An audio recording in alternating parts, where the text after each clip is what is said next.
एक वीरान समंदर में गुजारे गए 75 दिन और फिर वहां से जिंदा लौट कर आने की ये दास्तान आपको भी देखनी चाहिए। स्टीवन कैलाहन एक अनुभवी नाविक यानी सेलर थे। वो 1981 में अपनी खुद की 6.5 मीटर लंबी सेल बोट जिसका नाम टिन्नी बिल था में अकेले अटलांटिक महासागर पार करने के लिए निकले थे। उनकी यात्रा का शुरुआती हिस्सा शानदार था, लेकिन कैनरी आइलैंड से निकलने के कुछ दिनों बाद अंधेरी रात में उनकी नाव किसी विशाल वस्तु यानी कि शायद व्हेल या एक कंटेनर से टकरा गई। नाव में बड़ा छेद हो गया और वो तेजी से डूबने लगी। स्टीवन के पास अपनी नाव को बचाने का समय नहीं था। नाव डूब गई। स्टीवन के पास बचने के लिए केवल एक छोटी इन्फ्लेटेबल लाइफ राफ्ट थी जिसे उन्होंने पानी में फेंक दिया। वो अपने साथ केवल कुछ इमरजेंसी चीजें जैसे कि एक छोटा सा पानी निकालने वाला पंप, कुछ भोजन के डिब्बे जो बाद में खराब हो गए और एक हार्पून यानी मछली मारने वाला भाला ले पाए थे। समुद्र का नरक। दिन 1।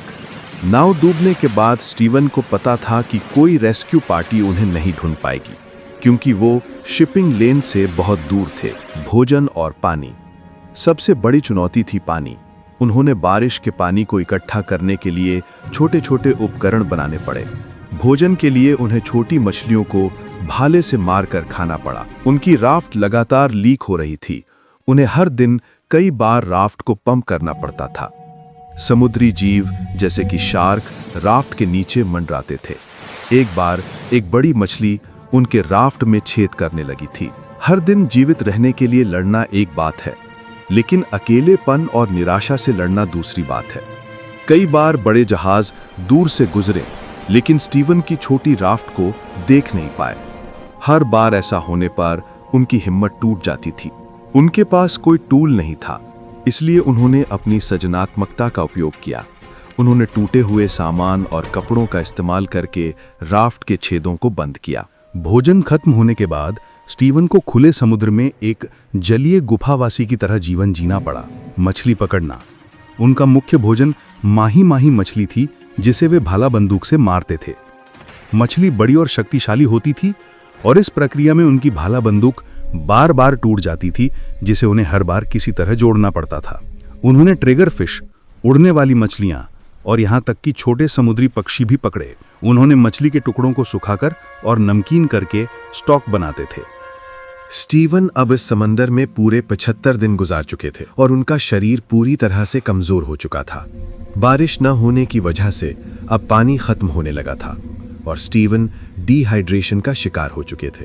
और फिर आखिरकार 76वें दिन स्टीवन की किस्मत उनका साथ दे ही देती है। चमत्कारिक बचाव। दिन 76 दिनों तक समुद्र की लहरों पर भटकने के बाद स्टीवन को आखिरकार कैरिबियन सागर के पास मार्टिनिक द्वीप के तट पर मछुआरे मिले। इन मछुआरों की नाव को देखकर स्टीवन की खुशी का कोई ठिकाना नहीं था। वो जोर जोर से अपने हाथों को पानी में मारकर उस नाव के करीब जाना चाहते थे और इसी बीच मछुआरों की नजर आखिरकार स्टीवन की राफ्ट को देख ही लेती है। जब उन्हें बचाया गया तब उनका वजन बहुत कम हो गया था।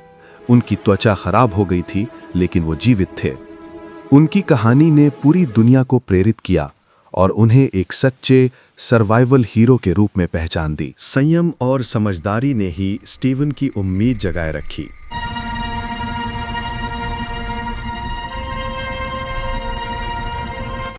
Please like and subscribe to our channel.